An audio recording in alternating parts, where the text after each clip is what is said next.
Magandang umaga po sa inyong lahat. Magandang umaga dahil katatapos lang po ng bagyo.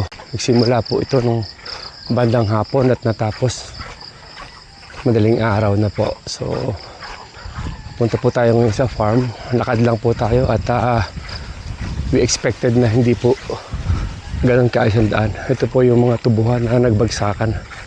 So sana po walang masyadong damage sa farm at sana kayo din po hindi nag-sustain ng mga damages masyado. So bibisitahin po natin ngayon yung farm at we really hope na wala naman masyadong damage. So narito po tayo sa isa nating farm na ito po yung lagyan ng mga pullets natin na marami pong dahon yung naipon sa lambat sa taas. Mabuti hindi po bumigay. Today kailangan po namin maalis yan para po hindi masyadong magkaroon ng mabigat na load yung bubong sa taas.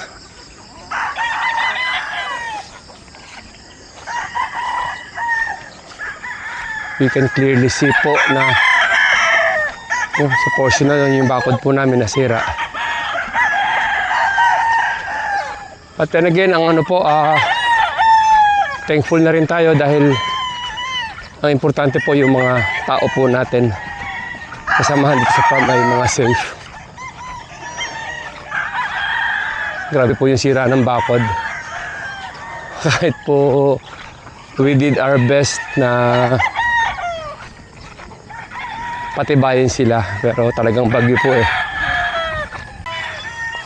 Ito po yung some of the portions ng nasira yung mga bakod.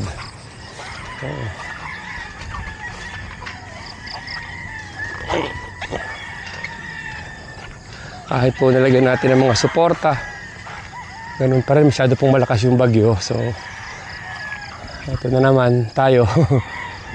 Mag-aayos na naman ang farm. Grabe po yung challenges ng bagyo or challenges ng pagbibreeding ng manok. We have put so much effort para matayo to, magamit, pero masak na naman. So grabe, pero laban lang, ganyan talaga.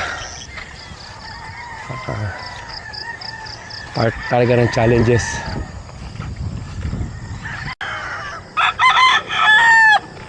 Dito po sa portion na to may mga stag fence po kami rito. Nilipad na rin ng bagyo yung mga bubong nila.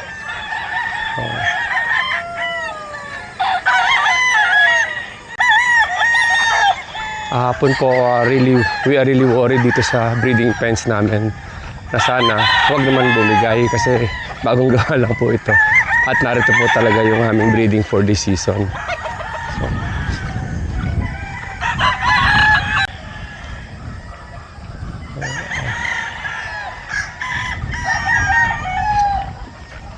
buti naman po, hindi naman masyadong damaged.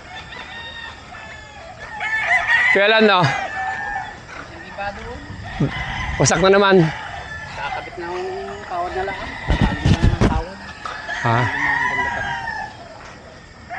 Ano na lang, tawag na naman tayo ng gagawa. Patuloy lang piraso lang ano, patuloy lang sa jeep. Hindi. Saka yung kapatid. May wasak din dito.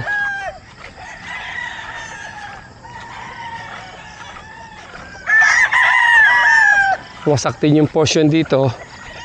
Bakod. So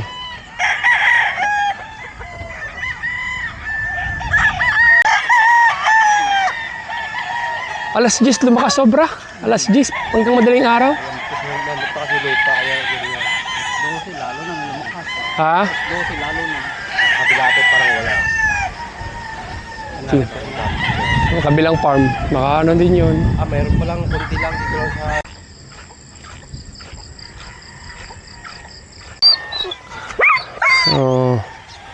okay lang kaya? Ha?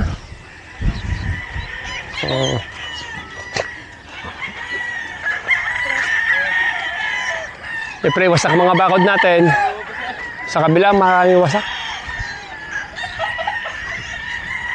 Yung doon sa kabila, doon sa inyo doon.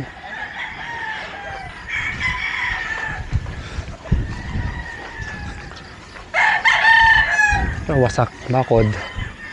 Mostly bakod yung nasira.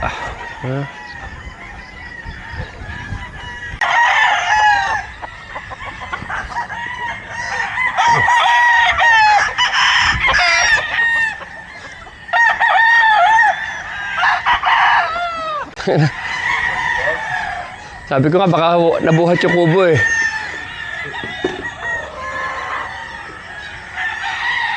Nabasa. Yan, kulong kami kagabi ng mano. Kinulong niyo yung mga broodcock. Nagdamag mo lang eh. Kaya nga. Lakas, alas 10 no?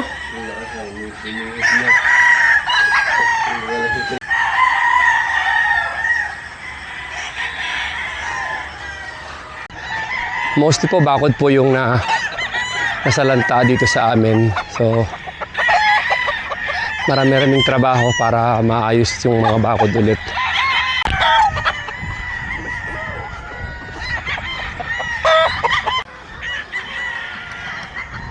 So, mag-aayos po muna kami dito sa farm.